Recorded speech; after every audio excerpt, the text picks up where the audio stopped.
Bueno, bienvenidos. Esta es la segunda edición de Ceremonia en la Tormenta. Es un evento que organizamos desde Feminacida. Somos un medio autogestivo, independiente. Hacemos periodismo desde una perspectiva de derechos humanos y feminista, para quienes no nos conozcan. Quiero saber, ¿alguien de acá vino a la primera ceremonia de diciembre? ¡Qué bien! Tenemos repetidores, espectacular. Genial, qué bueno.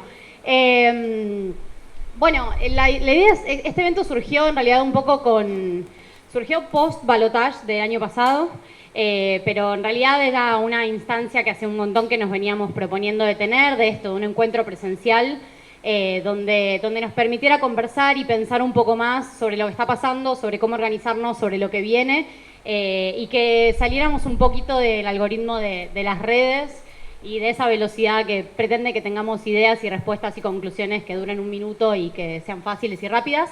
Creemos que estos espacios son más importantes que nunca hoy en día, así que gracias por venir, por confiar y por apostar a esto. Además, aprovechamos y estamos festejando nuestros 6 años, así que después, cuando termine... Gracias. Sí.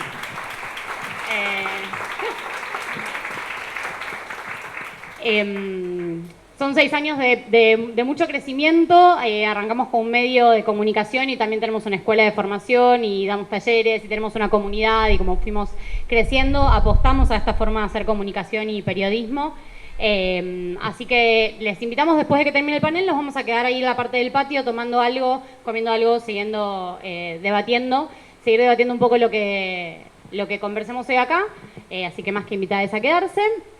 Si se tienen que ir, también se pueden ir, no hay ningún problema. Nadie les cerrará las puertas. Y bueno, agradecemos mucho a los chicos de la Termomecánica, que es este lugar espectacular en el que estamos hoy y donde también hicimos la primera edición. Como verán, es una ex fábrica, industria nacional. Es un gran lugar y está administrado por los chicos mismos de la familia. Así que, nada, es un espacio espectacular. Tienen talleres, tienen otras actividades, hacen un montón de cuestiones culturales y recreativas, por lo cual después chequenlos en las redes, en Instagram, y se enteran de toda la oferta cultural que hay ahí. También nos parece que es una apuesta política acompañar estos espacios en este momento histórico. Y bueno, como verán, no estoy sola, estoy muy bien acompañada. Voy a presentarles a nuestro panel de la segunda edición. Estamos con Gabriela Ibi. Ella es activista. Trajiste un nivel de público, amor. Después afuera se encargan de arreglar con eso. Bueno, ella es activista de género y política. Es estudiante de la licenciatura de Ciencias Políticas, de Ciencia Política. Muchas gracias por la corrección. Estamos con Mati Mauset, él es periodista, es editor en Corta. Vamos, el aplauso, espectacular. Es editor en Corta y está como columnista en FA y en Industria Nacional por Gelatina. Y estamos con Lucy Caballero, ella es activista, socióloga, docente e investigadora de la Universidad de Buenos Aires y pertenece al colectivo Ni Una Menos. Así que, bueno, gracias por venir, por sumarse a esta iniciativa. Me quedan un par de avisos parroquiales, prometo hacerlo rápido. Vamos a arrancar un panel, tenemos algunos ejes, algunas preguntas disparadoras. La idea es que conversemos y después sí, hacia el final vamos a abrir unas preguntas al público. Van a ser poquitas seguramente, pues estamos como ahí con los tiempos. Pero así que si algo les resuena de lo que vaya sucediendo además, yo recomiendo que tomen nota y después levantan la mano y preguntan. ¿Qué más? Ay, acá la productora me tira la data. La comunidad. La comunidad Feminacida es nuestro sistema de membresía, que básicamente es el espacio que encontramos, la forma que encontramos de poder seguir sosteniendo lo que hacemos. Es un aporte económico mensual desde 1.500p, no es nada. Así que les invitamos a que si pueden, si quieren, sabemos que este contexto está re jodido y está re difícil, pero para nosotros es re importante que apoyen económicamente también a esos medios que los informan y que les interesa, que les hacen pensar, que les hacen discutir incluso lo que planteamos. Así que ese también nos parece que es una forma política de ejercer nuestro derecho a la comunicación. Así que les invitamos que si pueden, se suscriban. Es en www.feminacida.com.ar/comunidad. Dije todo bien, ¿no? Perfecto. Y todo el panel se va a estar registrando en video. No estamos haciendo transmisión en vivo. La idea es que esto tenga parte de como esa intimidad que de acá, pero sí luego lo vamos a subir al canal de YouTube de FEMI, por lo cual si tienen gente que quería venir pero no pudo, lo que fuera, le van a poder compartir después la charla. Y también está Vicky, que va a estar haciendo fotos. Cualquiera que tenga algún pedido de no salir o lo que fuera, lo que sea, le avisa a Vicky y no hay ningún problema. Eso es todo. Terminé con los avisos parroquiales. Bueno, mi nombre es Cata Filgueira. Yo soy comunicadora, productora en FEMI, coordinadora de alianzas estratégicas. Y voy a estar un poco coordinando el panel, como verán, medio obvio. Y algo por lo que teníamos ganas de empezar a abrir esta segunda edición y conversar es algo de la batalla cultural, ¿no?, que tenemos en este momento. Y hay algo que vino a traer bastante este gobierno, que es esta cuestión de hay que darle de comer a los chicos del Chaco, entonces no podemos hacer películas que no mira nadie. Como una frase muy lisa, muy llana, pero que de alguna manera encierra algo de esa disputa simbólica también que vienen a traer,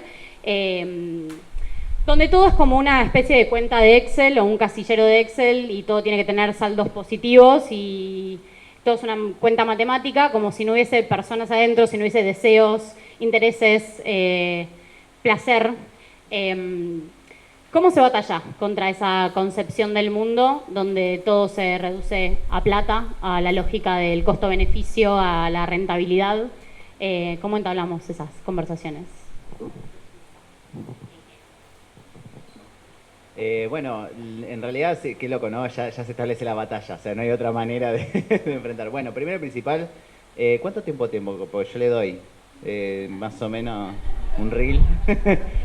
No, el tema es así, esta cosa de medir todo, bueno, incluso él siendo economista, nuestro presidente, que te dice, que te mide todo como si fuera una ciencia exacta, cuando en realidad la economía es una ciencia social. Y estos términos cuadrados de los niños de Chaco, el IVA de la polenta de los niños de Chaco, los docentes, lo usan para caranchear, pero después en actividades todo lo contrario, porque las políticas son más empobrecedoras y todo eso. ¿Cómo se batalla esto? Con conocimiento. Porque mucha gente votó esto diciendo, bueno, los planeros, como si no supieran que de muchas cosas dependemos de un Estado presente. Entonces, empezar con lo básico, qué es un Estado, qué es la política. Vos no sos apolítico porque no te gusta ningún partido político. Entonces, hay que hacer como con peras y manzanas de a poquito, decir, lamentablemente hay cosas que tenés que saber. Tenés que saber lo que sale el kilo de pan y tenés que saber lo que es el Estado y tenés que saber desde lo más básico como para justamente no pegarte un tiro en el pie, que fue lo que sucedió en estas elecciones. Hola, ahora, ahí está. ¿Voy yo? Perfecto. Bueno, no, primero gracias por la invitación y gracias por venir. Yo creo que, a ver, detrás de esto hay mucha ignorancia, sobre todo en la cuestión de ver la economía del país como una especie de paralelismo con la economía doméstica, una cosa medio de, bueno, si nosotros ahorramos en determinados gastos, esto va a redundar en una mejor posibilidad económica como para el desarrollo, como para que podamos tener para cubrir otros gastos. Esta idea de la economía doméstica, que es algo que creo que en la política internacional lo introduce Margaret Thatcher, a esta idea de, que incluso digo es interesante el caso particular de Margaret Thatcher, porque ella lo vinculaba mucho a su condición de mujer. Ella lo que decía es, yo como mujer, que somos las que administramos las casas, muy machista Margaret Thatcher, pero decía esto de, yo como mujer, que nosotros somos las que administramos las casas, sé cuándo hay que recortar gastos, porque estamos en una situación que necesita de ajuste en determinadas cuestiones. Pero digo, ese discurso que introduce Thatcher al mundo en general, después lo toma un poco Reagan, y es medio una constante de lo que es primero el neoliberalismo y después la derecha en el mundo. Acá pasa que se aplica de manera muy, creo, con mucha brutalidad en cuanto a los conceptos y en cuanto a las formas también, y de manera muy ignorante sobre todo en los temas que se abordan, porque por ejemplo, hablabas esto de que no se puede financiar cultura porque así no comen los chicos del Chaco, una cosa medio también, esa especie de economía doméstica, digamos, lo que se gasta de un lado no se gasta del otro. Y derivó eso en toda la lucha que tuvo Milei, por ejemplo, con el tema de los festivales gratuitos a lo largo del país, que son en sí una inversión turística, para la mayoría de los lugares. Para algunos no. A veces hay una cuestión que tiene que ver más con la promoción de un gobierno municipal o provincial que con la promoción de un destino turístico. Pero, por ejemplo, yo soy de Córdoba y muchos de esos festivales son cartas de presentación de los pueblos, en donde vos, digo, en términos absolutamente liberales, vos te disputás un público, te disputás un recurso finito, que es la gente que puede salir de vacaciones, que de hecho ahora incluso es menor por el tema del ajuste, y te lo disputás, como dos marcas se pueden disputar el consumo de una persona que quiere o que demanda un determinado producto. Y la forma que tienen las empresas privadas de hacer eso es la publicidad, la forma que tienen los municipios o los gobiernos provinciales de potenciar destinos turísticos para que entre plata es a través de eventos, un montón de cuestiones que te pueden hacer visibilizar a tu pueblo.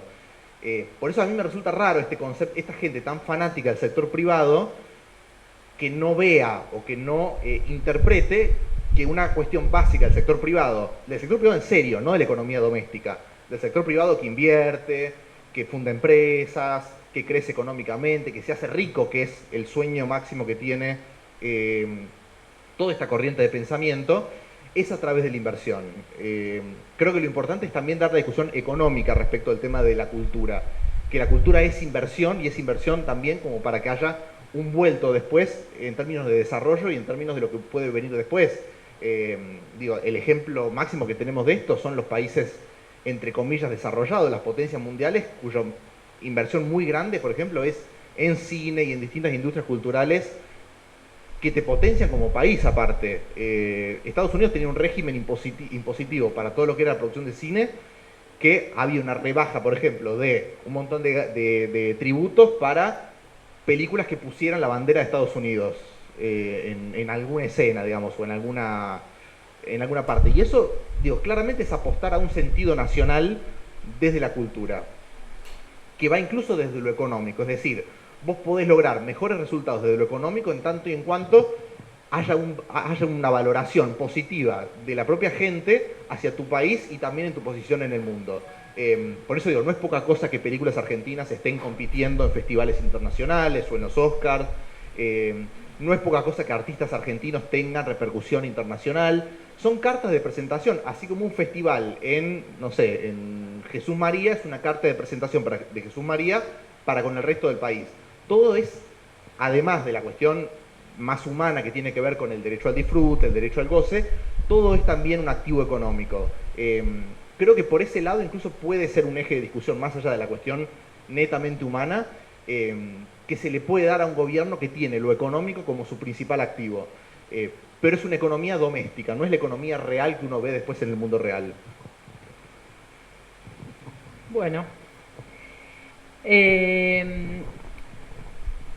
Yo estoy un poco más escéptica,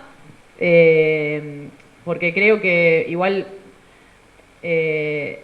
tanto Gaby como el compañero lo dijeron de alguna manera, pero digo, pienso que Milei llega después de, como decía él, ¿no? De la aplicación de políticas neoliberales, interrumpidas por ahí por los gobiernos populares, pero con una base neoliberal, que fue haciendo que aparecieran, primero que, como decía Margaret Thatcher, ya que la estamos citando, que el neoliberalismo no es solamente una política de ajuste económico, sino que también se propone hacer un cambio en la subjetividad. Ella decía, hay que cambiar las almas, decía Margaret Thatcher. Y tantos años de políticas neoliberales que en Argentina empiezan con la dictadura, siguen con el menemismo, bueno, vuelven con Macri y ahora lo estamos viviendo recargado, también hicieron aparecer cambios en la subjetividad, ¿no? Por ejemplo, Macri, una de las figuras que interpelaba permanentemente era la del emprendedor. Un emprendedor que no dependía del Estado, que estaba de alguna manera siendo todo el tiempo obstaculizado por los impuestos. Bueno, Milei es como una especie de etapa superior, que es ese emprendedor que vive haciendo, trabajando sobre la autovalorización de sí mismo, pero ahora encima con la idea de sacrificio, ¿no? Un sacrificio que hay que hacer. Entonces, yo creo que, ¿dónde se para Milei? Milei Milei puede, digamos, decir ese tipo de discurso falaz porque se monta sobre un proceso previo en el cual hubo una escisión muy grande entre lo que se producía como discurso y la materialidad de la gente, ¿no? Por eso, lo que la gente percibe es que hay una escisión entre cultura y materialidad. Nosotras decíamos y decimos, y yo digo, Estado presente, redistribución económica, y había mucha gente que eso no lo sentía como parte de su, como parte de su cotidiano. Entonces, creo que hay que trabajar sobre esa escisión entre cultura y materialidad, es decir, cómo hacemos política, no solamente de los discursivos, sino organizando a esas compañeras, esos compañeros que tienen otras figuras subjetivas, que no se perciben trabajadores, que no se perciben empleados, que no se perciben partes de un común que es la salud pública, la educación pública. Entonces creo que tenemos que dar una disputa que también tiene que ver en una clave territorial, en una clave de producir un común con esas compañías y saber y aceptar desde dónde a quiénes le estamos hablando. Por ahí le estamos hablando a compañeras que no se perciben parte de un todo, sino que se perciben que son emprendedoras, que no dependen del Estado, que el Estado los obstaculiza. Nosotros sabemos que eso no es, pero digo, hay una lucha cultural que medios como Feminacida y bueno, muchos de los compañeros que están presentes acá vienen dando, por ejemplo, en un montón de claves, no sé, por ejemplo, la fiscal, ¿no? La fiscal para mí es la discusión de la etapa. Decir, cuando dicen no hay plata, bueno, eso es porque no hicimos lo suficiente como, por ejemplo, en el gobierno anterior, para mostrar que había corporaciones que estaban ganando con la inflación y subiendo sus ganancias exponencialmente. Entonces no hubo una pedagogía hacia la sociedad para decir quiénes se la llevan. Lo mismo pasó con la deuda, ¿no? La deuda tampoco se cuestionó en toda su profundidad como para que hoy no haya una confusión, que no se sabe quién tomó la deuda, se confunde deuda en dólares con deuda en pesos, pero sobre todo creo que tenemos que hacer una política que se haga cargo de esos cambios en la subjetividad. Es decir, que hay personas que muchas personas que, por ejemplo, no tuvieron nunca un trabajo asalariado, por lo tanto no conocen la organización sindical, que pasaron por la salud pública y no les funcionó, y que entonces se la están arreglando de otra manera. Entonces, ¿cómo vamos a hacer también una política de producción de lo común con las figuras subjetivas que ya creó el neoliberalismo en nuestro país?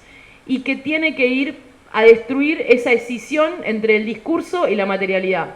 Hay que empezar de nuevo, hay que crear un discurso que exprese esa nueva materialidad de las personas. Me parece que es una tarea mucho más larga, que se combina obviamente con una lucha discursiva, con una lucha comunicacional, pero que básicamente tiene que ser producir un común con esas personas que no se organizan políticamente de la misma manera que nosotros.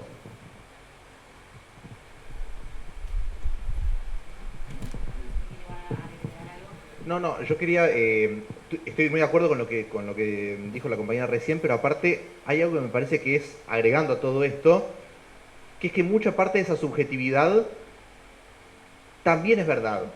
¿Qué es la otra cosa? A ver, para mí el mejor diagnóstico de la Argentina que hubo en las elecciones del año pasado lo hizo Milei.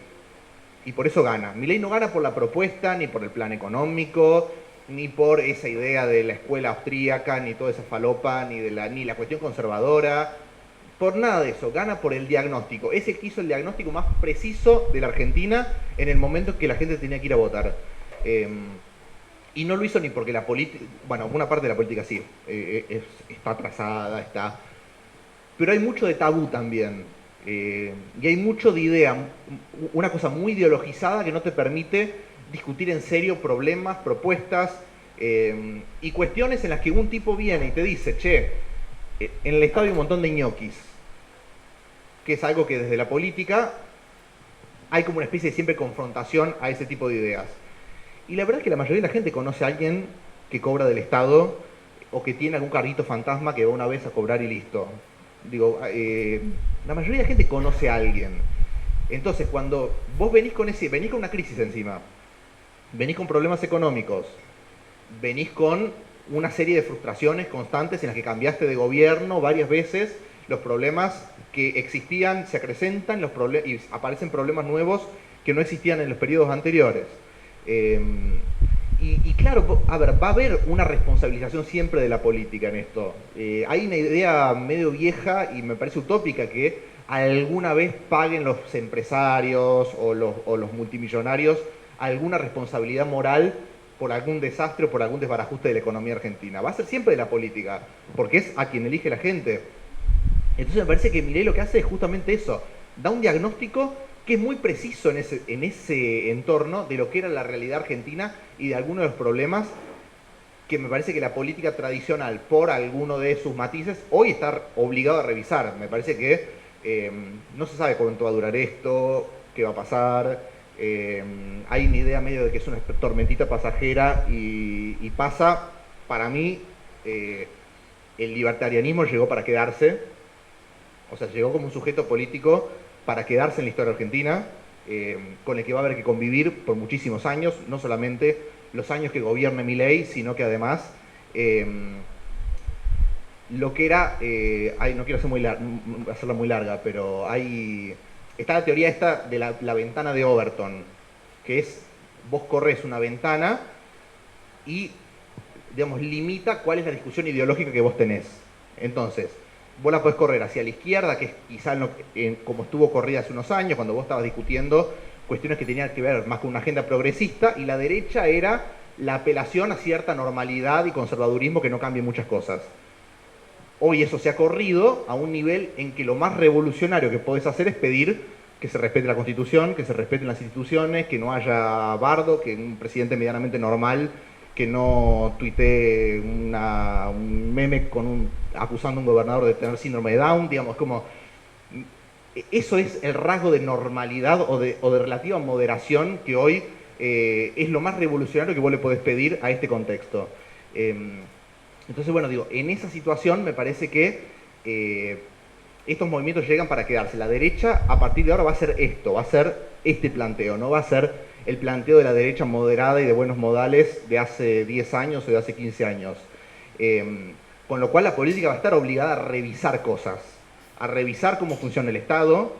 No es una discusión de derecha que el Estado funcione de manera efectiva, correcta, que pueda dar ganancia económica, más allá de que vos tenés que contemplar algunas cuestiones que tienen que ver con el rol social del Estado. Pero no puede ser una discusión de la derecha la efectividad y la eficacia del Estado a la hora de generar ingresos. La discusión de la seguridad, por ejemplo, no puede ser una discusión o una agenda de la derecha que se hace para combatir la inseguridad que afecta sobre todo a trabajadores. Me parece que en ese sentido va a haber una obligación a partir de esto, lo que sea que dure este proceso de Milei presidente, que va a obligar a la política tradicional a rescatar algunas cuestiones, y no sé si eso significa que la política o incluso la agenda del peronismo, del progresismo, de lo que conocemos como la centroizquierda, gire un poco hacia la derecha. Pero sí es empezar a tomar como agenda algunas cuestiones que hoy me parece que se ha llegado a un punto en el que te hiciste el boludo mucho tiempo con un montón de problemas que no quisiste discutir, vino otro, te los discutió y te ganó la elección. Es un poco eso, me parece, que también, agregando a lo que decías de esto bueno, de tener en cuenta el diagnóstico y de tener en cuenta cómo se llega a esta situación de cara a lo que se va a afrontar a futuro.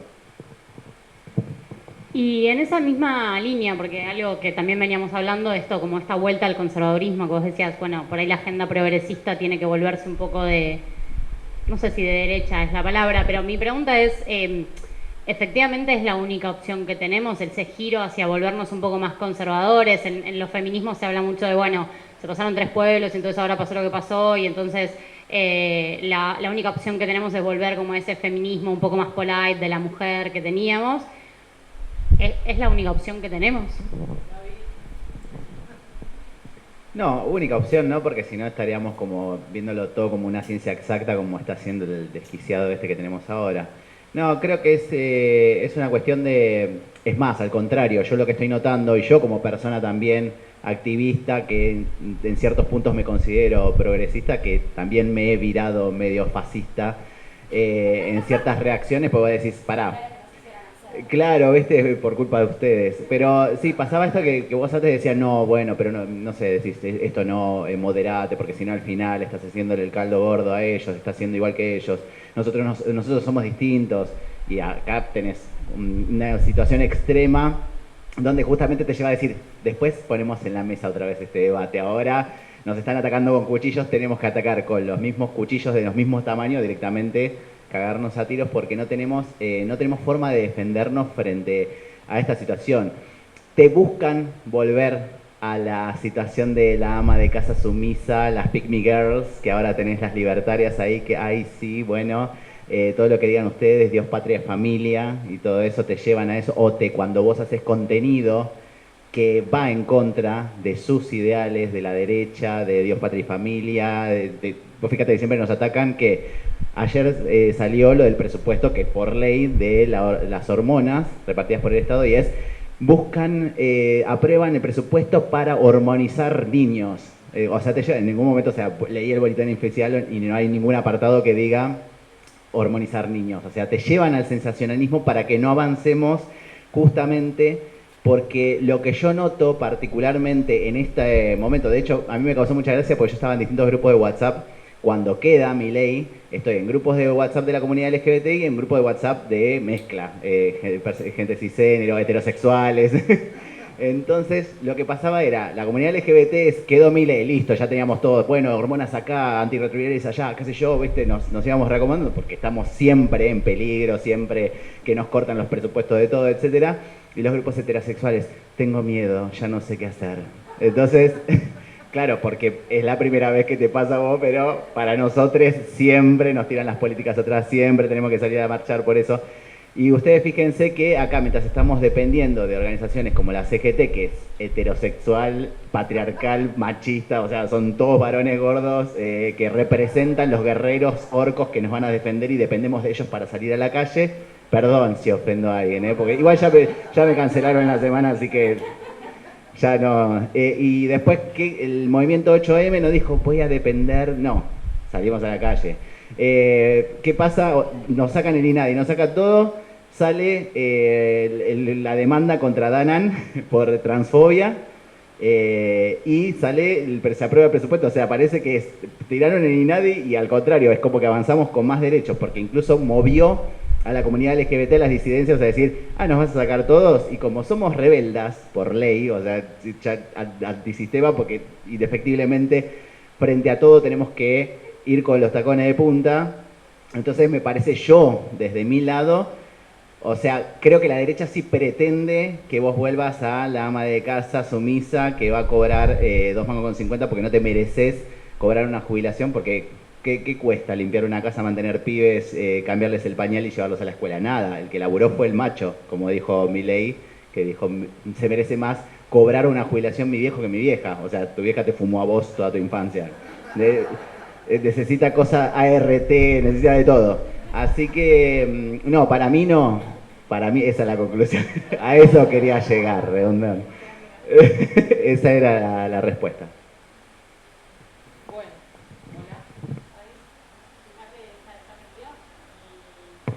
Ahí está. Vos me lo diste apagado. No, está saliendo un chiste mucho porque ya fui a varias charlas después del 8M y bueno, ayer decían en una charla que había trayendo esto que decía Gaby de la mamá de Milei, que decían, bueno, sí, trabajó, pero no trabajó tan bien. O sea, es trabajo, pero no es que lo hizo muy bien. A ver, esta respuesta para mí es como muy grande. Por un lado, tenemos que pensar que no estamos... yo voy a ir de lo internacional a lo local, que no estamos en una burbuja argentina, sino que estamos siendo parte de una realidad global donde lo que hay es el surgimiento, la consolidación, incluso la llegada al gobierno de movimientos de ultraderecha, que en muchos casos se unen con las derechas tradicionales con el eje antifeminista, ¿no? El eje antifeminista es lo que aglutina. Y que esto tiene que ver con que estamos en un momento de crisis hace mucho tiempo ya, ¿no? De un neoliberalismo global que produce cada vez más pobreza, insatisfacción, frustración, como decía él, y que frente a esa sensación de malestar a nivel global se está dando una respuesta por ultraderecha. Y esa respuesta que se da viene con darte como una especie de tirar carne al sacrificio para que vos elabores tu propio malestar. En Europa es con los migrantes, la mayoría de la gente está convencida que el problema es que todos sus males, su trabajo precario, el aumento del precio de los alimentos en la pandemia, tiene que ver con los migrantes, con que los migrantes tomaron Europa y con las feministas, ¿no? Entonces, esto no es casual, ¿no? Pasa en determinado momento de la historia que tiene que ver con que el propio sistema de producción genera sus salidas a partir de la ultraderecha, y esta ultraderecha tiene que ver con eso, con tratar de aplacar un malestar de mucha gente por la forma en que se está viviendo en muchos lugares del mundo.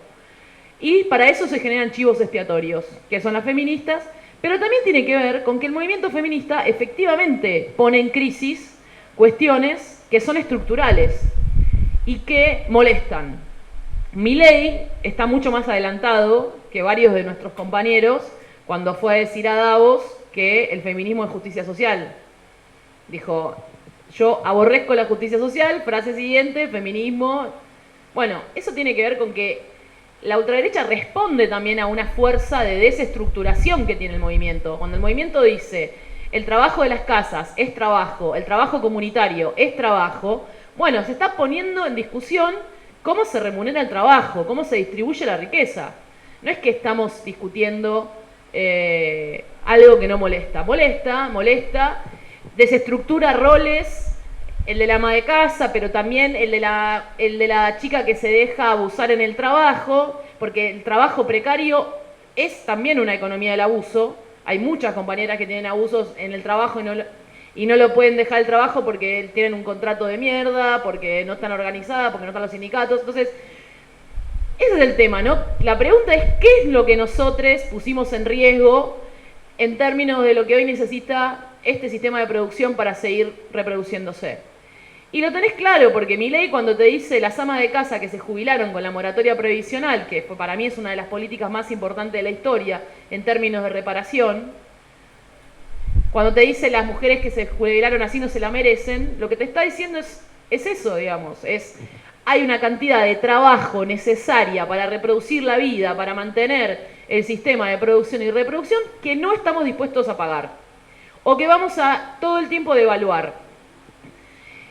Y eso es lo que se combate del feminismo. Entonces, a mí la idea de que el feminismo se pasó, ahora volviendo a lo local, el feminismo se pasó a dos pueblos, bueno, eso es un problema gigante que tiene, primero que nosotras no pusimos a Alberto Fernández, no fuimos nosotras, digamos, no es que la asamblea 8M dijo Alberto Fernández el otro candidato, no sé, digo, esa cosa de que nosotras estemos pagando el costo de un mal gobierno que hizo crecer la inflación, no sé cuánto, ya no me acuerdo, el último año creció el 50%, que no dio respuesta a todo lo que estaba pasando y que arrastrábamos del macrismo por un montón de situaciones, porque tenemos el Fondo Monetario en Argentina, porque hubo una pandemia.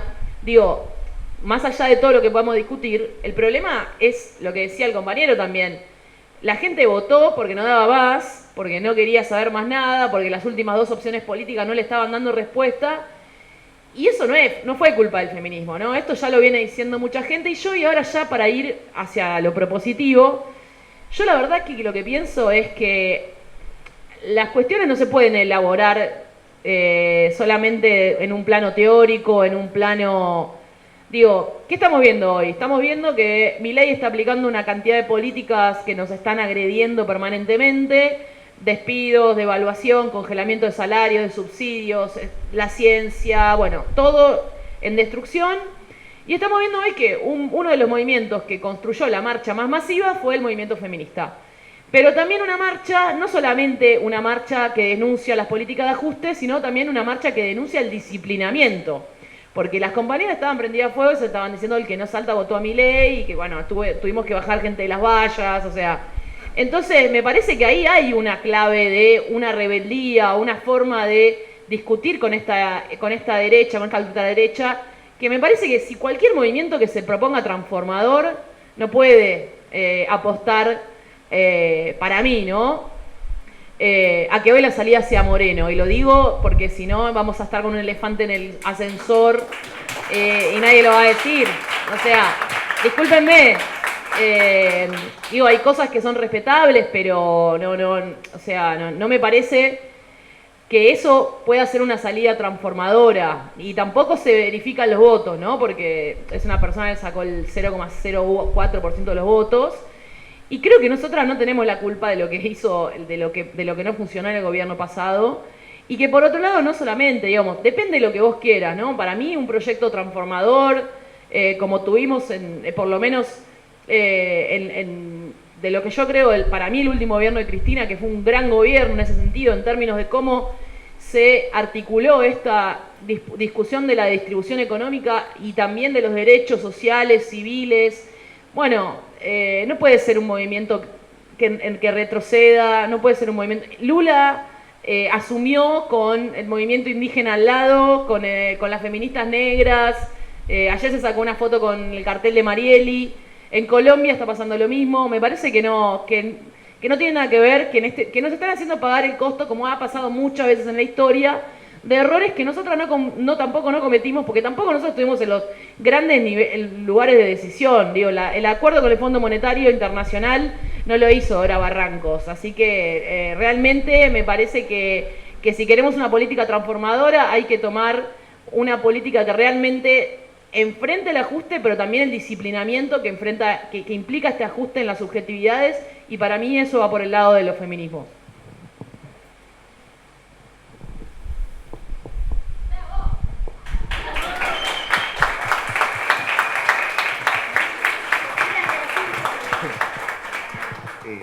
Sí, a mí me llama la atención algo de este momento, puntualmente, que es, sobre todo con lo que decían del 8M,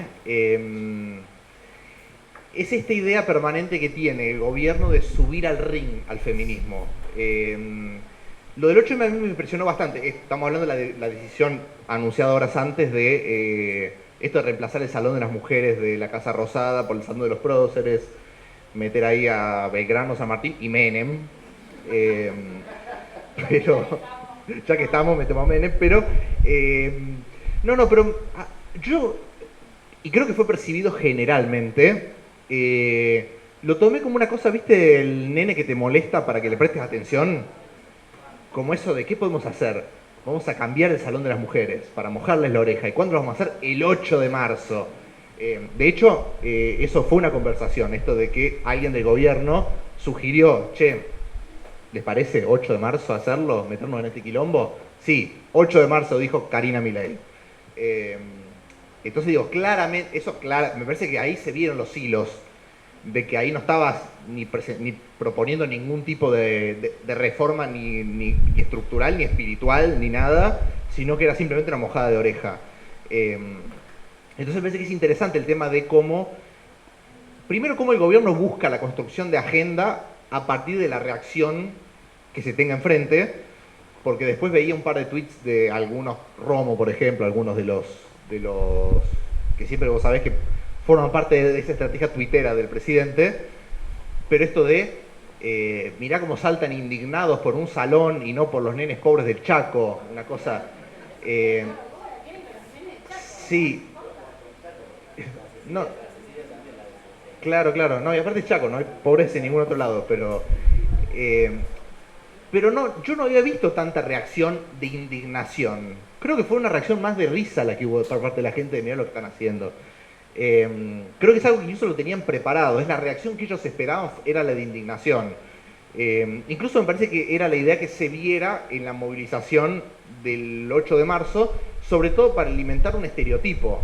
Hay una idea, me parece, muy de la estereotipización permanente de las cosas, esto de construirse un enemigo a la altura y con los detalles de lo que uno necesita como enemigo como para combatir, que con el feminismo se hace mucho, con otros movimientos también, pero que bueno, que en este caso el gobierno me parece que permanentemente busca la identidad desde ese lado. No sé cómo se reacciona a eso ya es una cuestión para que debatan ustedes, pero sí que evidentemente hay una idea de que la agenda, por lo menos del gobierno, pase por la reacción que tienen los que están enfrente. y en esta búsqueda también de identificarse con movimientos que van más a lo internacional. Porque la verdad es que la escuela austríaca y la idea esta de Rothbard y toda esta falopa económica que tiene Milei no se está aplicando en ninguna parte del mundo. Es decir, esto no se inscribe en ningún movimiento internacional de nada. Donde sí logró Milei colarse en un movimiento internacional en ascenso es en la cuestión que tiene que ver con el conservadurismo más social. O sea, Milei no es una figura emparentable a Trump, a Bolsonaro, a Santiago Abascal, por la idea económica, la idea del cero Estado, porque la verdad es que Trump, no hay más estatista que Trump en Estados Unidos. Y Bolsonaro también aplicó una política muy estatista y con un Estado muy presente, obviamente no para la cuestión social, sino para otras cosas. Muy nacionalistas. El ala nacionalista en Estados Unidos es la de Trump. El ala nacionalista de Brasil es la de Bolsonaro. De hecho, Lula, en gran parte de todos sus discursos y todo, llamaba siempre a recuperar el símbolo de Brasil, porque se lo estaba llevando Bolsonaro. Acá esto es al revés. Entonces, solamente se inscribe Milei en esta lógica por su oposición al feminismo, por su oposición a movimientos progresistas. Es eso lo que lo emparenta con Trump y hace que lo inviten ahí al foro conservador que se hizo en Estados Unidos, que abrió cantando el tema de la renga y todo eso. Ese es el nivel, el punto de emparentamiento, no hay otra. Por eso yo creo que incluso hay una parte que es forzada, que no lo veo quizás tanto en Milei, pero sí en otros personajes. Yo me acuerdo, pero patente, que en el 2018 Spert estaba a favor de legalizar el aborto. Me acuerdo que salió en la discusión y estaba a favor, porque él decía, yo soy liberal, y un liberal supuestamente apuesta por las libertades individuales, y no hay libertad individual más genuina que la de elegir cuándo querés ser madre y punto. Después giró. Pero me parece que hay un giro en general de todos ellos que ha sido muy forzado. Ha sido forzado el giro para inscribirse en este movimiento internacional y ha sido forzado el tema de la provocación permanente para entrar en esa agenda que les permita inscribirse en eso. Es decir, si a Bolsonaro le funcionó, si a Trump le funcionó, a nosotros nos tiene que funcionar, más allá de que tanto Bolsonaro como Trump perdieron. Pero me parece que hay un punto por ese lado. Hoy la discusión más incómoda que tiene el gobierno es la económica, y es, me parece, la que ellos más evitan. Y iba a ir por otro lado, pero ya que trajeron lo de los feminismos, me parecía interesante ir por ahí, de preguntarles por qué entonces creen que somos elegidas como enemigas públicas de este gobierno, y cuál es un poco, algo veníamos trayendo, pero bueno, cuál es un poco el rol que cobramos entonces en este contexto. Primero y principal quiero aclarar, así como hicieron esto de la arenga, prestemos atención, preparemos psíquicamente el 24 de marzo para ver qué es lo que van a hacer. Preparen sus psiquis, porque ellos quieren encima pinchar y que reaccionemos, pues son nenes berrincheros que les gusta, entonces prepárense porque encima va a ser masiva la movilización, así que bueno, eso. Con respecto a cómo era la pregunta de los feminismos, ¿por qué eligen de enemigos?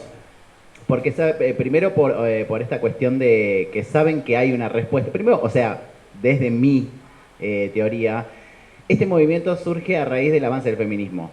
O sea, fíjense que este tipo estaba cantando Leonardo Fabio mientras las mujeres y disidencias estaban por la interrupción voluntaria del embarazo. O sea, surge como una respuesta donde las masculinidades veían una amenaza a sus derechos y a sus privilegios, decir, si estas pueden conseguir este derecho, listo, sonamos, ya perdimos los lugares de privilegios en las empresas, ellos se pensaban que iban a perder inclusive derechos con respecto al avance, con esta cosa de decir, bueno, si ponemos políticas de género, entonces sube la inflación. Viste, como que una variable es en consecuencia de la otra, ¿no? Hay inflación porque le dieron bola a las políticas de género. Siempre amenazamos a las masculinidades. ¿Dentro de qué? De querer tener lo mismo que ellos. De poder decidir sobre nuestro propio cuerpo, poder casarnos, poder tener un DNI, por ejemplo. Entonces, para ellos es una amenaza. Ellos se piensan que si una trans puede tener un DNI, ellos no van a poder tener un DNI o no se van a poder poner el nombre que quieran. Entonces, por eso lo toman, y aparte porque saben que va a haber una reacción. Porque las masculinidades dentro de sus privilegios puede decir, bueno, hay inflación, bueno, me ajusto, lo que sea, pero no pierden, no van perdiendo los derechos, salvo por ahí el comprarse el Fernet un sábado a la noche. Pero con lo que es las mujeres y disidencias, lo que sucede es esto, o sea, con cada gobierno que precariza, que recorta, que incluso hace... ¿A qué va? Lo primero que celebran es, ay, bueno, listo, ¿cuál es la prioridad? Apagar el cuadro de Evita del ministerio. ¿Cuál es la prioridad? Quitar los cuadros de las mujeres. ¿Cuál es la y así, viste, quitar el INADI. Entonces siempre van con el grupo que sabe que, o sea, para debilitar el grupo que sabe que va a tener una reacción, que sabe que va a mover el ojete cuando le tocan el ojete. Entonces van por ese lado primero como para decir, te estoy cortando, te estoy poniendo las vallas, como hacen en el Congreso, como hacen en la Casa Rosada, para atajarme, porque sé que vos, ni bien te hago esto, vos ya vas a organizarte porque te vas a organizar enseguida. De hecho, las marchas del 8M son las más, para mí, a mí me da mucho placer, yo soy estructurada, son las más organizadas. Nadie, es como que están las columnas, pero yo generalmente yo no soy muy orgánica, yo voy a la marcha, pero yo veo que hay como una forma de organización que es tácita. O sea, nadie dice, che, vamos a hacer... No, o sea, van encolumnadas todas y se van moviendo de una manera que no lo vi en otra marcha, ni siquiera en la marcha del orgullo, que es un descajete, hay colores, sí, pero es más caótica. De hecho, cuando salen las carrozas, los camiones, te roban la billetera, nos cagamos a piña, todo.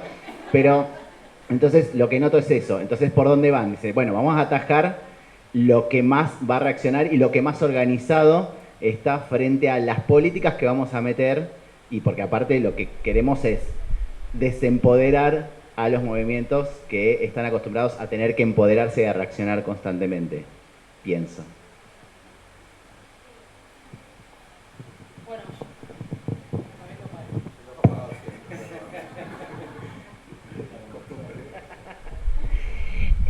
Bueno, yo un poco ya lo había dicho. Para mí es lo que dice Gaby y es lo que dice él. Son las dos cosas al mismo tiempo. Yo creo que no se puede pensar la cuestión banalmente, es decir, bueno, solamente es una distracción, porque tiene que ver, lo estamos viendo, digamos, no es un ataque solo al feminismo, es un ataque al sindicalismo, es un ataque a las compañeras que están organizadas en los comedores, es un ataque al trabajo estatal, es un ataque a los científicos. Y entonces, no es que solamente es una provocación, sino que tiene que ver con que cuando vos atacás, reconoces una fuerza, ¿no? No hay un ataque sin un reconocimiento de una fuerza previa. Y una fuerza que te amenaza en algún sentido, como decía Gaby. Hay un movimiento que, como decía, que en Argentina fue uno de los más grandes a nivel mundial, eso es así, y que ha generado una cantidad de cosas como las que nombré en la pregunta anterior, que es una desestructuración de jerarquías y de relaciones sociales y de relaciones de poder en un montón de ámbitos, universitarios, escolares, científicos, territoriales, laborales. Se ha desestructurado una manera en la que estaba organizada la jerarquía.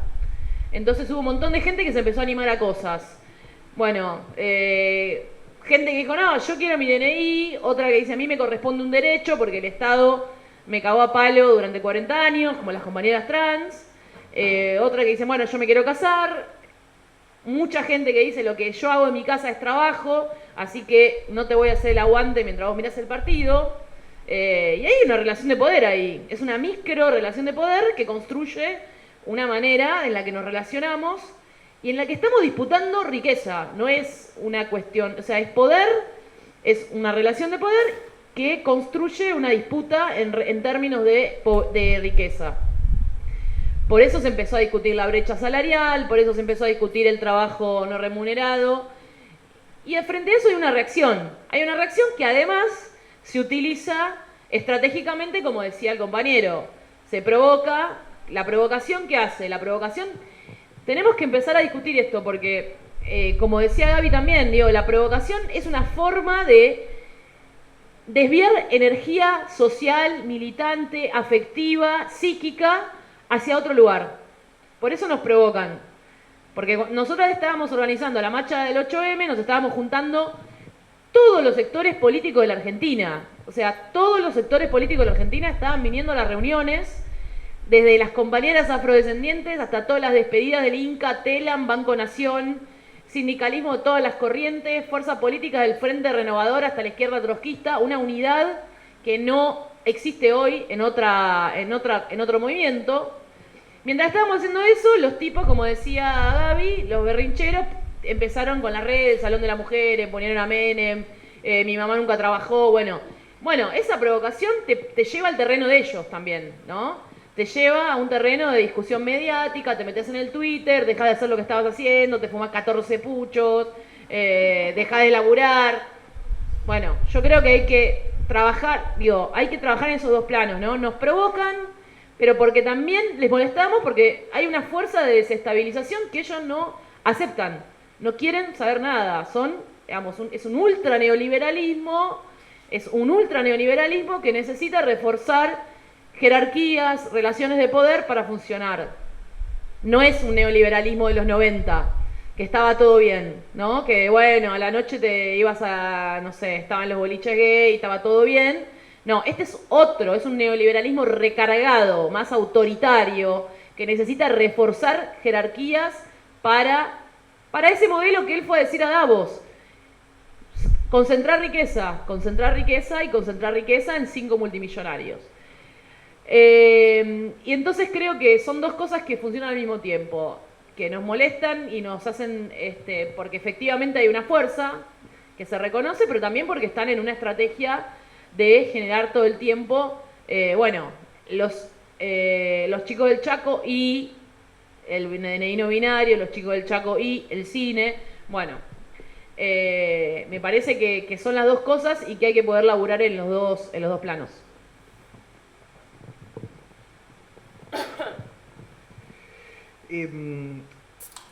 Retomando un poco lo que decían, que me parece que es interesante, esto de pensar cómo se aborda o cómo se enfrenta. Yo voy a ser sincero, no sé cómo se sale de esta mierda. Porque es algo, y que me parece que estamos todos en la misma y hay algo, porque también me desconcierta mucho el momento. Eso es algo que me pasa. Pasan todas cosas que van contra los libros y contra los manuales de la política y contra las propias expectativas que uno podía tener respecto a lo que podía pasar. Uno pensaba que cuanto más ampliara en términos políticos, mejor te iba a ir, y de repente lo más sectario que podía haber te gana una elección. Yo estaba convencido, y bastante gente más, que el proceso de Milei como presidente iba a ser un arranque con mucha legitimidad, fuerte obviamente, eso me parece que todos lo esperábamos, que arranque fuerte, que pudiera sostener una legitimidad en los primeros 2 meses, y cuando viniera febrero, marzo, que son los meses donde la cuestión económica te pega más porque tenés el mayor volumen de gastos, la imagen cayera. Y ahí empezara, digamos, este fin de la luna de miel con él teniendo que afrontar problemas. Y la verdad que fue todo al revés lo que pasó. Fue hubo unas primeras 2 semanas donde tuvo una caída de imagen de 10 puntos. Algo que es absolutamente irreal para un gobierno que recién arranca. Que en 2 semanas te caigan 10 puntos de imagen. Y que uno decía, bueno, esto no era lo esperado, a este ritmo dura 2 meses. Y después se estabilizó y pase lo que pase, no baja. Hace meses que no baja. Y que nada de lo que pasa afecta a su imagen. Ajuste, de hecho él se jacta, estamos haciendo el ajuste más grande de la historia y no tenemos costo político. Es cierto, no lo está teniendo. Entonces es muy raro esto de pensar que si el gobierno anterior cae por la caída del poder adquisitivo y este gobierno se jacta de que una caída del poder adquisitivo no lo mueve en términos de imagen, si bien recién arranca, nos pone en un clima que es raro, que es extraño, donde uno no sabe bien cómo afrontar o qué predecir de lo que puede llegar a pasar. Me dio gracia, yo estoy de acuerdo con esto de que la salida, me parece que claramente no es Moreno. Yo también, y ahora lo veo más seguido, pero... y eso, y fuera del aire es un tipazo. Pero hay una cosa que me pasa también, y que me parece que es algo del motivo de que el tipo esté ahí, que es que No sé qué hay que hacer. Lo que sí sé es que el primer paso tiene que ser urgente desporteñizar el debate. Eso es algo que si no se afronta eso como primera medida, como para empezar a pensar los problemas del país, es imposible. Pero no lo digo solamente desde el progresismo, de la derecha también debate porteñismo.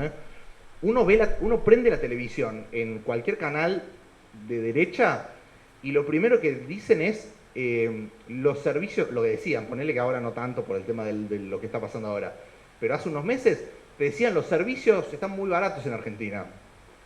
Y la verdad es que están muy baratos en Buenos Aires.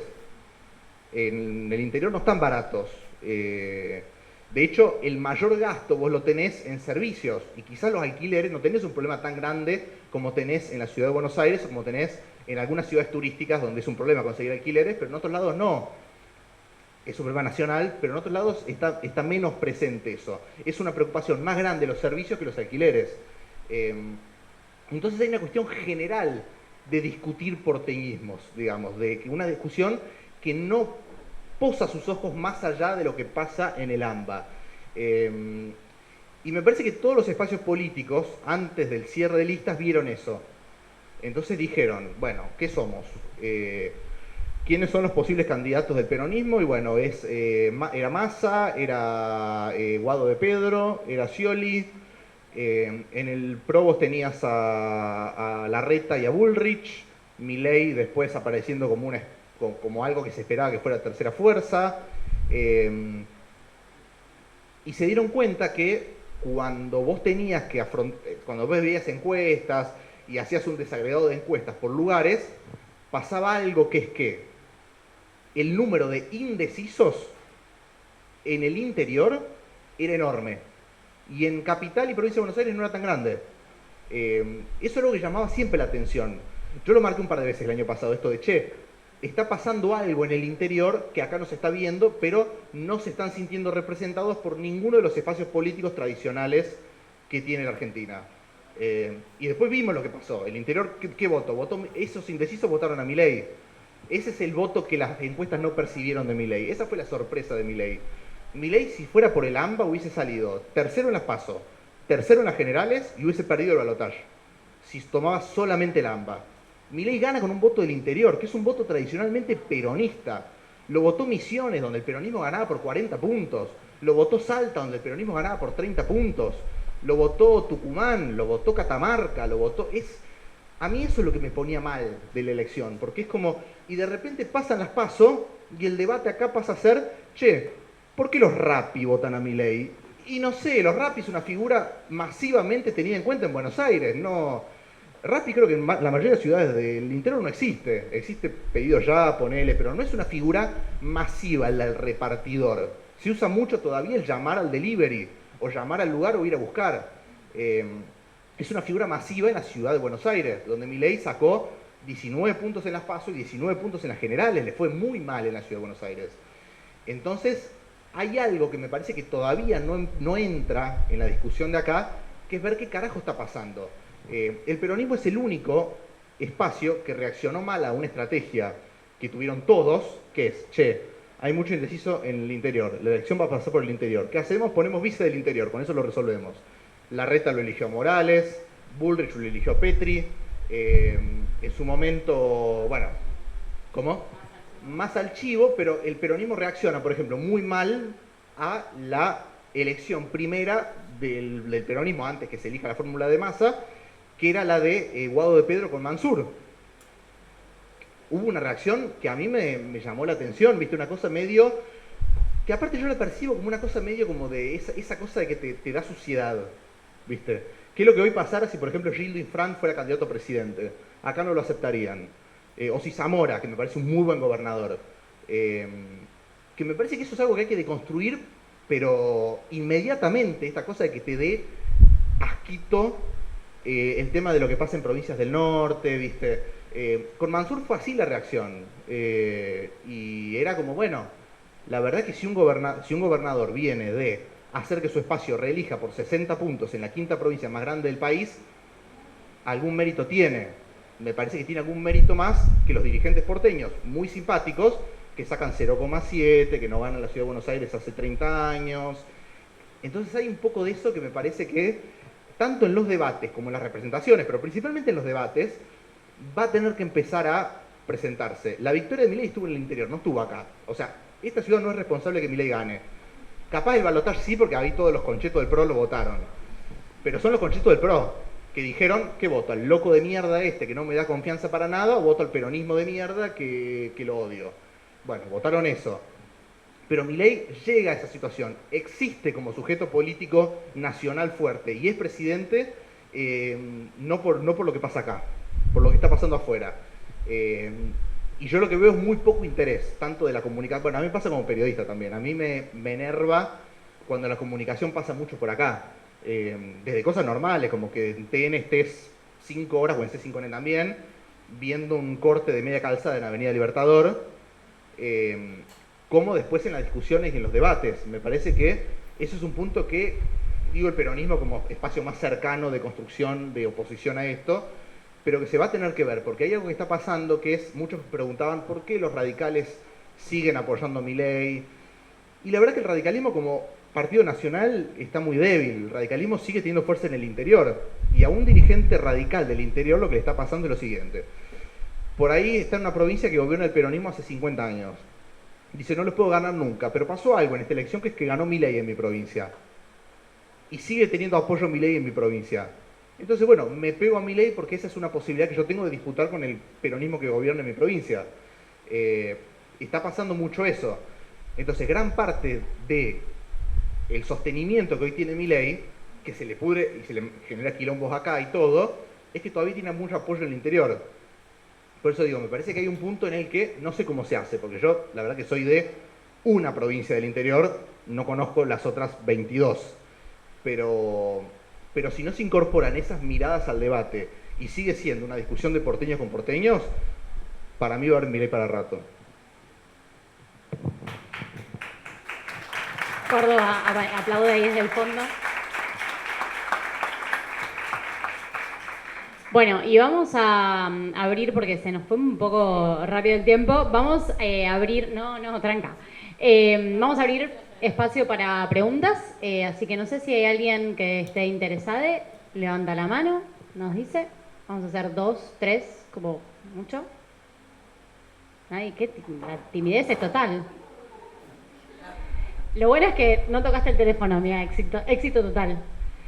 ¿Nadie tiene una pregunta para hacer? ¿Nadie se anima? Ahí va.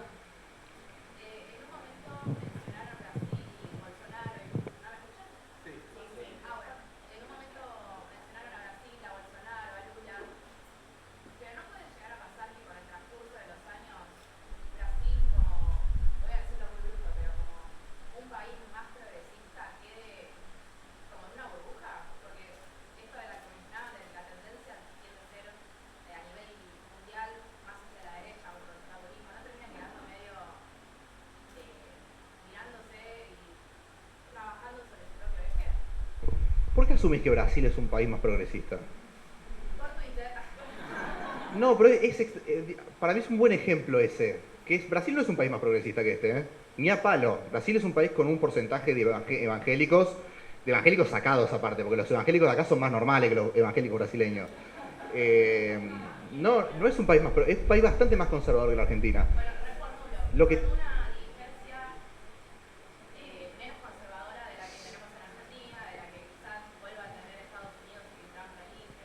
Sí, me parece que lo que tiene es eso. Tuvo un fenómeno Brasil de una experiencia económica que fue muy exitosa desde la centroizquierda, ponerle si lo ubicamos hacia Lula, pero tranquilamente digo, podría haber tenido una experiencia exitosa desde la derecha y ser un país, pero recontra de derecha. Me parece que es el fenómeno más Lula que Brasil en ese sentido. Como acá en un momento fue Cristina, después hubo problemas, pero hoy estaríamos viviendo el segundo gobierno de Alberto pensando en cómo Kicillof puede ser el reemplazante después en 2027 cuando él no pueda volver a presentarse, si la economía no hubiese estallado. Argentina me parece que es un país de los más progresistas que tiene la región. Después la gente reacciona por estímulos económicos. No, pero terminá. No, a mí me gusta mucho ir a Brasil, así que no, te puedo asegurar que es bastante conservador y si vas para el lado del interior, o sea, vas caminando de la mano con un pibe y todos te dicen algo. Pero de una manera muy exagerada, no es que se están cochicheando, no, dicen, no, dos varones dándose la mano, te dicen así. Y como dice el compañero, o sea, el tema del evangelismo, el evangelismo puso plata para Bolsonaro. Vos vas y ves las iglesias del Reino de Dios y es la serie del Reino, es así tal cual. De hecho, yo escucho muchos artistas de allá y siempre está esa lucha porque vos no podés hablar de ciertas cosas que te salta el conservadurismo, sobre todo en la parte de Sao Paulo y eso. Con respecto a lo que pasa con Lula, Brasil yo lo que noto es que hay una situación pendular como acá. O sea, como que te viene Lula y después te viene un Bolsonaro y después te viene Dilma, ¿viste? Y es una cosa que va y viene. Ahora hay un completo intervencionismo, o sea, básicamente el Estado va a traer a Madonna. Y es como decía el compañero, todo lo que mueve un recital en Copacabana, porque vos tenés una persona que canta en un escenario y está toda la playa, vos transmitís el sonido por toda la playa, de hecho es lo que hacen todos los años nuevos, que es una muy buena estrategia turística, porque con la gente que va a viajar, incluso va a ir gente de Argentina a Copacabana, le van a pagar a Madonna, a los bailarines, a los sonistas y todo eso. Pero sí, son políticas de Lula y después, como pasó anteriormente, estuvo Lula o estuvo Dilma y después te viene un Bolsonaro así como pendular, como pasa generalmente en Latinoamérica, salvo, no sé, Chile o en algunos países puntuales, pero sí, no... O sea, el hecho de que vos veas tipos en bolas y zambando es lo que te llega de la cultura, pero en realidad es peor allá que acá, a nivel género y todo eso. De hecho, no tienen las leyes que tenemos nosotros, sobre todo a cuestión trans y eso. Recién ahora tenés a Pablo Vittar y a Gloria Groovy, viste, como drags que están funcionando a nivel internacional, pero a nivel artístico. Pero de derechos, no, para atrás, es terrible. O sea, es como esa creencia de que Brasil es liberal. Bueno, sí, más liberal en la mente, pero no.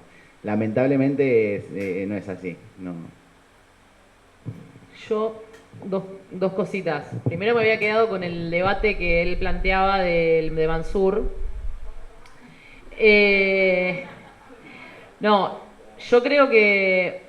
Pero está bien, la discusión es que nosotras tenemos un límite como movimiento y es que ponemos un montón el cuerpo en la calle, generamos un montón de mística para enfrentar este tipo de cachivache que nos gobierna, pero después tenemos un límite grande en el momento de la construcción política, ¿no? Nos cuesta mucho disputar poder.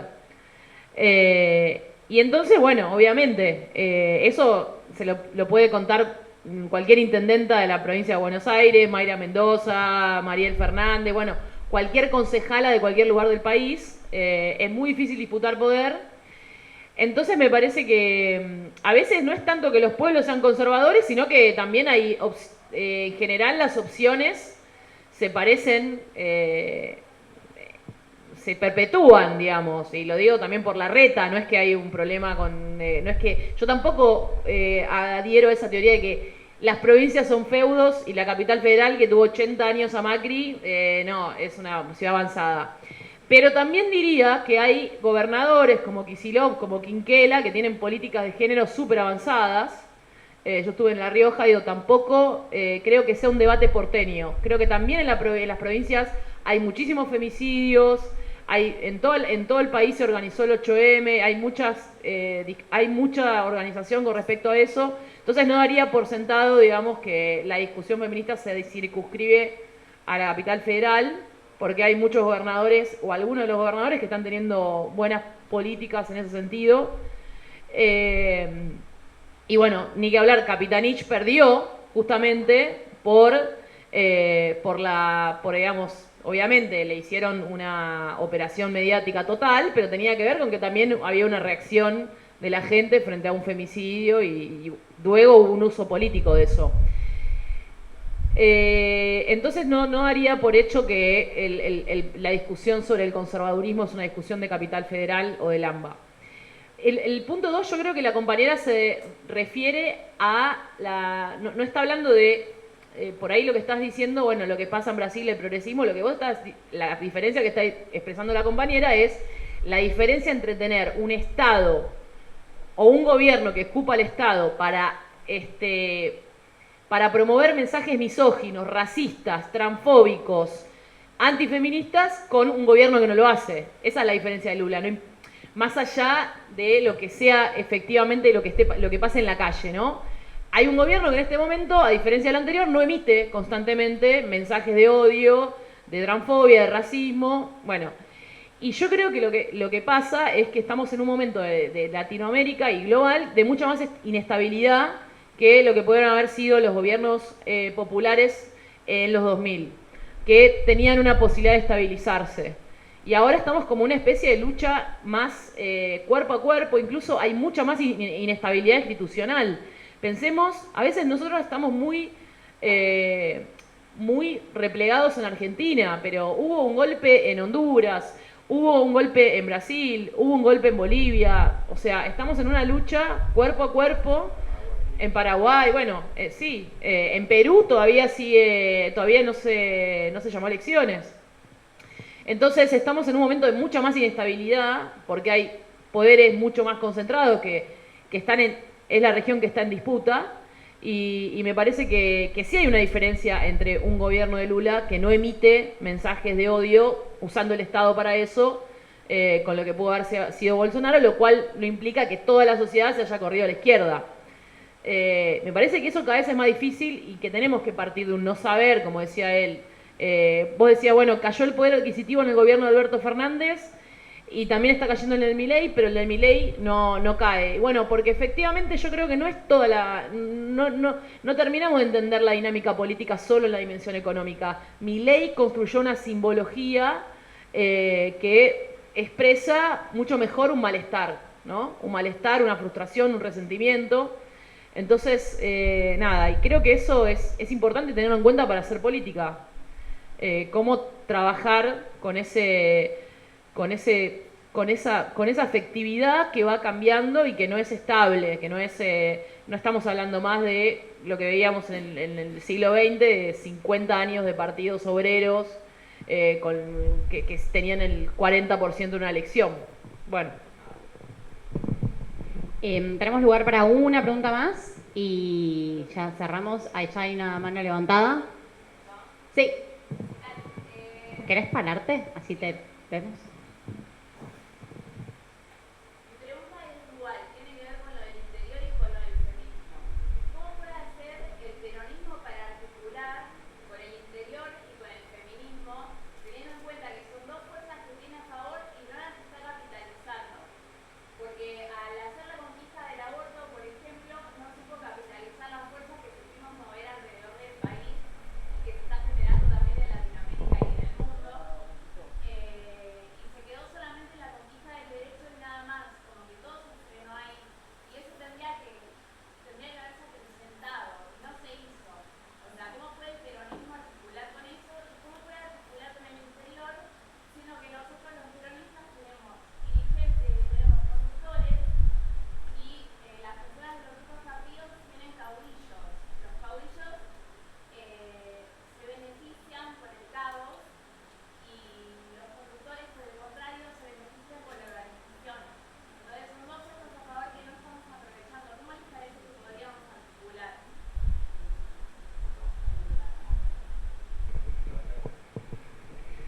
Me parece que la articulación debería ser algo natural de la discusión a nivel nacional que puede tener un partido, que puede tener un movimiento respecto de un tema.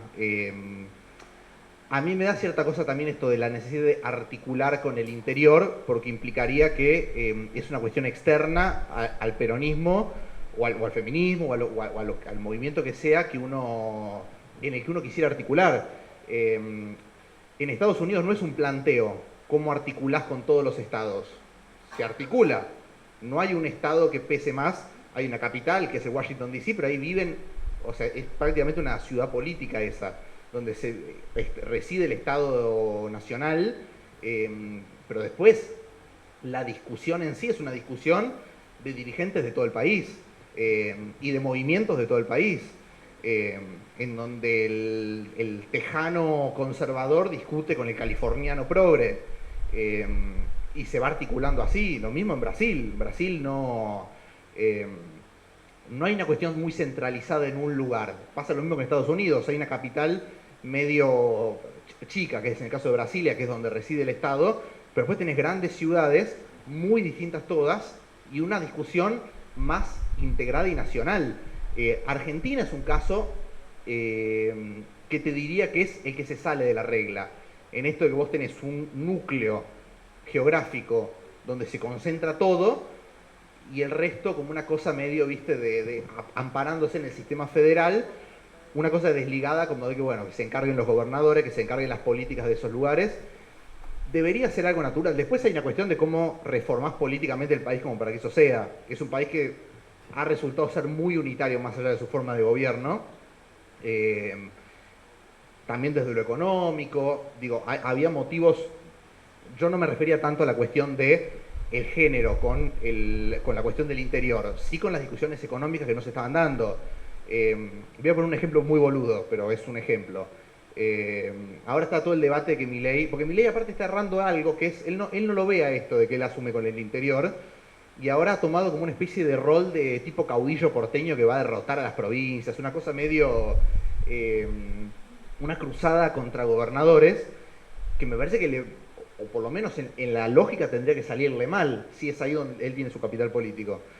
Pero hay cuestiones económicas que Argentina no discute y que hoy, no sé, a ver, se ha normalizado que, por ejemplo, el tema de los servicios sea mucho más caro y acá la diferencia de precio en cuanto a los servicios sea abismal. Y acá hay una trampita, por ejemplo, en Buenos Aires, particularmente con respecto, se aplica a todo, pero por ejemplo, en el transporte, un colectivo que va de sur a norte de la provincia de Santa Fe, que son como 300 kilómetros, es administrado por la provincia de Santa Fe. Porque está todo dentro de la jurisdicción de la provincia de Santa Fe. Acá las líneas de colectivo que ustedes se toman que pasan, no sé, cada 5 minutos, las administra Nación.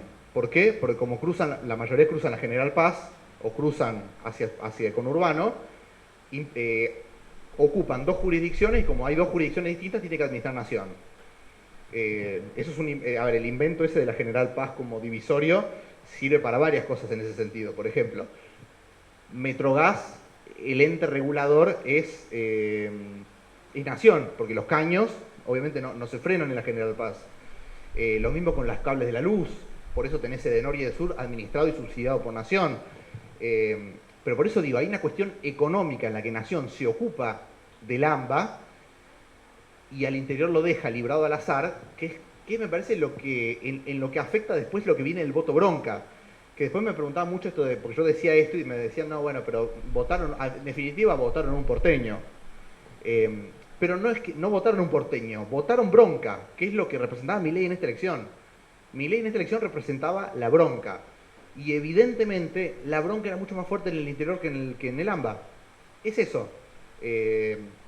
No tiene tanto que ver con los debates en sí, o con que algunos debates sean porteños. Estos debates son nacionales. Pero hay debates económicos que no son nacionales, que son muy sectorizados, y que acá hay un encierro muy grande, porque los dirigentes son los de acá, porque aparte pasa algo que es que si hay algo que yo le envidio a la política yanqui, no le envidio muchas cosas, eso es una mierda la política yanqui, pero una de las cosas buenas que tiene es que la vía para que vos discutas política nacional es ganar tu distrito. Entonces vos tenés gobernadores, tenés senadores, que son 2 por estado, y tenés los representantes, que no es como acá que tienen lista sábana, sino que dividen el territorio, hacen como una especie de dibujito, van dibujando distritos, y cada distrito elige a su representante. Entonces vos para discutir política nacional, tenés que ganar tu territorio. Si vos no ganás tu distrito, no discutís política nacional. La política nacional la discuten diputados, senadores, gobernadores y alcaldes. Nadie más. Vos ponele que sos un recontrarremil capanga. Por ejemplo, este que pierde, no me acuerdo el nombre, un pelado, que pierde con Alexandre Ocasio-Cortez en el distrito 14 de Nueva York. Pero un chabón, era el presidente del bloque demócrata en la Cámara de Diputados. O sea, lo que sería hoy un Germán Martínez, ponele. Tipo importantísimo, ¿eh? Diseñaba la estrategia del Partido Demócrata en la Cámara de Representantes. Le ganó a Alexandria, chau. No discute política nacional más hasta que no vuelva a ganar su distrito. Acá la vía para discutir política nacional es salir 10 minutos en un canal de televisión y ser gracioso.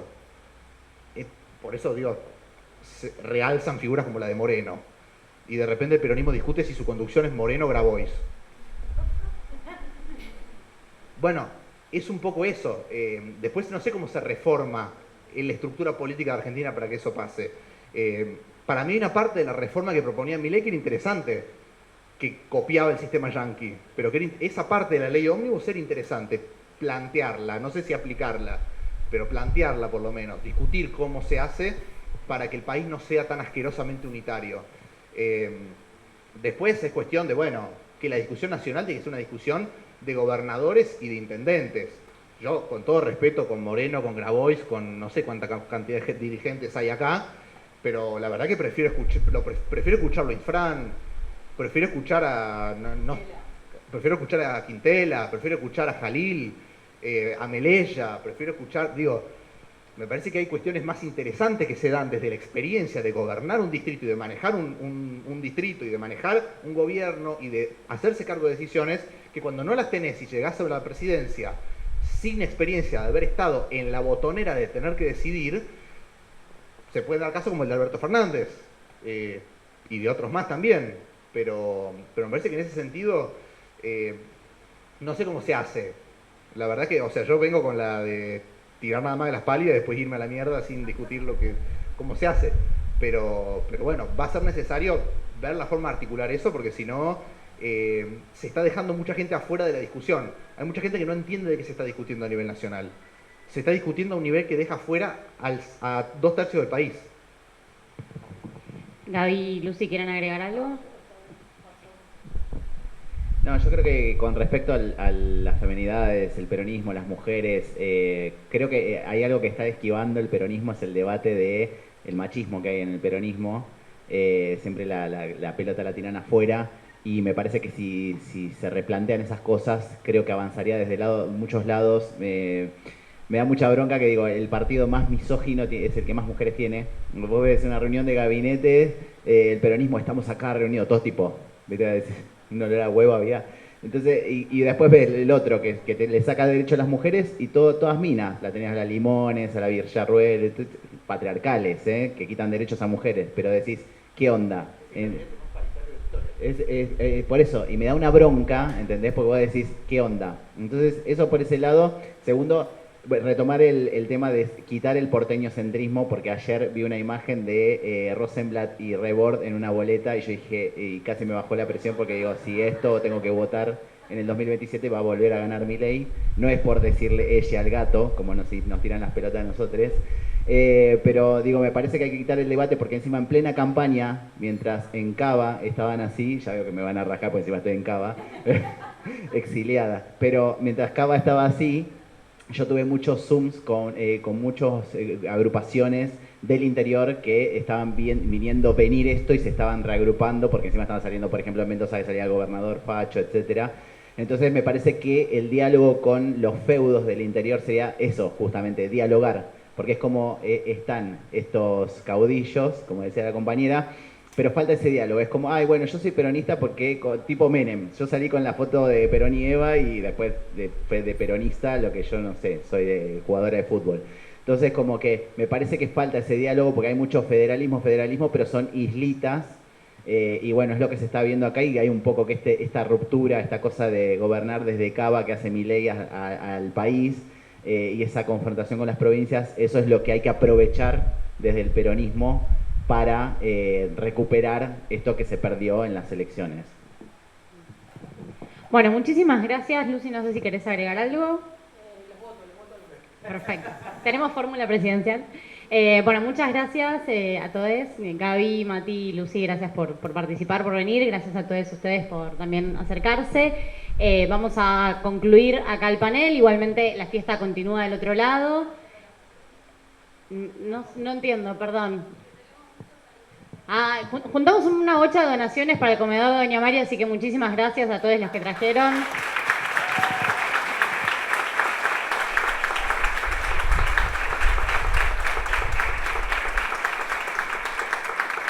Amo porque me tiran indicaciones de todos lados, como no te olvides esto, no te olvides esto. Vamos a hacer una foto final Y lo último que hago como reiteración, es muy importante que para nosotras se sumen a la comunidad feminacida, quienes puedan, quienes estén sus posibilidades. Es un aporte económico mensual, es fundamental para hacer el trabajo que hacemos.